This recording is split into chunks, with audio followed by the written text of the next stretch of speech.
In 2007, Edward Hume spoke about his book, Monkey Girl: Evolution, Education, Religion, and the Battle for America's Soul.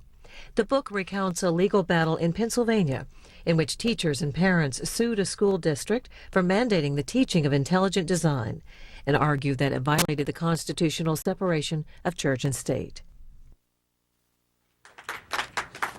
Well, thank you very much. It's a pleasure to be back in my hometown.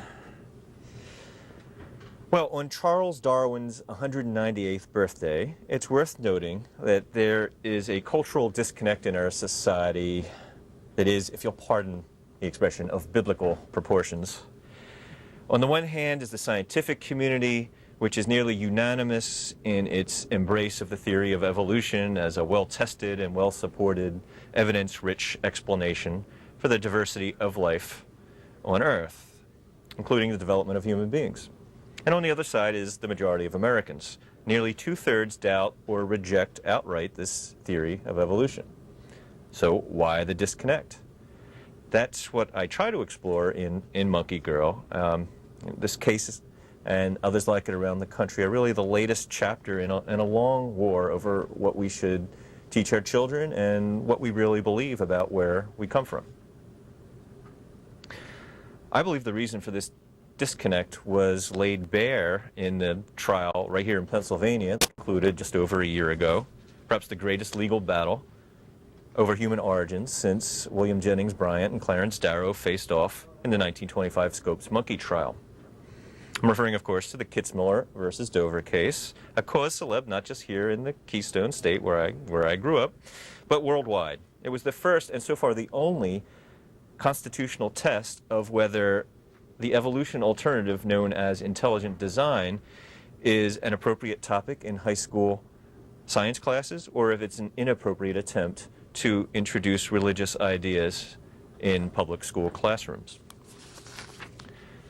That question and the larger cultural conflict it represents between matters of faith and matter of science lies at the heart of this story. It's a conflict that drove the many memorable characters whose stories I get to retell in Monkey Girl, from the school board members in Dover, Pennsylvania, who loathed evolution and fretted for the souls of their children, to the science teachers in Dover who risked their jobs by defying their employers' edict to include intelligent design in their curriculum, saying no to what they considered not only an unscientific proposition, but essentially an outright lie. In the end, their jobs were spared as the superintendent and the assistant superintendent went classroom to deliver the mandated presentation on intelligent design and the flaws in evolutionary theory, while the teachers stood out in the hall like the bad kids. Similar parallel conflicts played out simultaneously in Kansas, Ohio, and elsewhere during the course of the Dover controversy, and they continue still. One example that caught my attention, not all that far from here, in Kearney, New Jersey, perhaps you read about it, the preacher-teacher controversy. This is a case in which a student complained to his principal in a public high school that his history teacher was asserting that evolution and the Big Bang and some other scientific theories were hogwash, and that if his students failed to embrace Jesus as their Lord and Savior, they'd all be damned. The student was greeted with disbelief until he produced recordings to back up his story of his teacher. And after that became public, guess who the community rallied around, and guess who was harassed? The teacher became the object of support, though his actions couldn't have been more unconstitutional.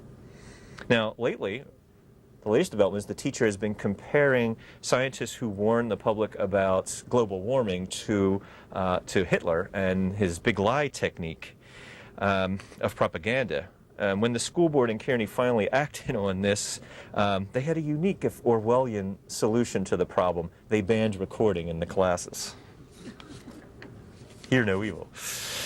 The cultural divide behind these sorts of conflicts and our halting attempts to deal with them is really fascinating to me. It's one of the things that drove me to want to take on this story. Really, before we knew how the Dover case was going to turn out, I started working on it.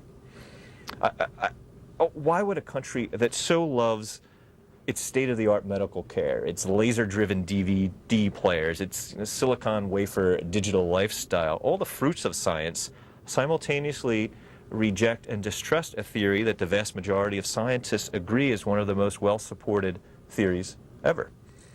Must science and faith inevitably conflict? I'll tell you about some of the places looking for answers for that question took me. There's a mega church in San Juan Capistrano, California, not too far from where I live now.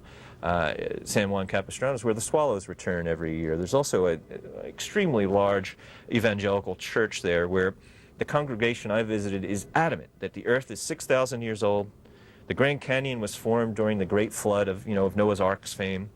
There's scale models of dinosaurs boarding the ark outside the meeting room where the congregation meets every week. And I listened to a creationist lecture there, a man was in great demand, 200 speaking engagements a year on biblically correct science. His nickname is Dr. Dino, and he played a supporting role in the Dover drama as well. He had at least 3,000 worshipers cheering like Super Bowl fans when he dismissed evolution, paleontology, geology as evil and wrong with this enticing image. If I got buried on top of a hamster, does that prove he's my grandpa? This was a big hit. This is a place where Charles Darwin's name is uttered like a curse, combining the worst qualities of Hitler, Stalin, Marx, and Judas. Suffice it to say, there is strong support there for teaching alternatives to evolution, and enormous distrust of science, or rather materialism, being the preferred term with all its freighted meanings. Now, from San Juan Capistrano, the story took me to Kansas, the hidden oceans of Kansas, as a matter of fact. I found out something I didn't know, actually, that geologists tell us that Kansas was the floor of a vast, shallow ocean that divided the continent before it was really North America. Today, deep beneath the surface, the soil covers deep layers of chalk filled with the fossilized bones of prehistoric sea monsters that predate, the paleontologists tell us, dinosaurs, evidence of a very ancient past. Yet the creationist majority on the State Board of Education in Kansas adopted a policy in 1999 on science that pretty much denies everything scientists said was true about those fossils, their age, and how they came to be where they are. When that policy was overturned, another one soon replaced it, one that redefined science to include the supernatural, as well as the natural, paving the way for a merging of religion and science in public school, paving the way, critics of the board said, for mandating intelligent design, the very idea that became so controversial here in Pennsylvania. Which brings us to Dover, in the heartland of Pennsylvania. A truly epic case. It actually did something, although it was billed as the Scopes monkey trial reborn, it actually did something that Scopes never did. It was to consider the scientific issues. In the Scopes case, the judge said that's irrelevant and didn't consider and barely heard any of the science of the day. And in Dover, in the Kitzmiller case, science was the star. The judge said, let's let it all hang out, bring in the experts from all persuasions and see which idea wins. Now, let's talk about that idea, this new idea of intelligent design, ID as it's often called. It is a beguiling notion. It captures the imagination of all sorts of people, the religious and the not so religious.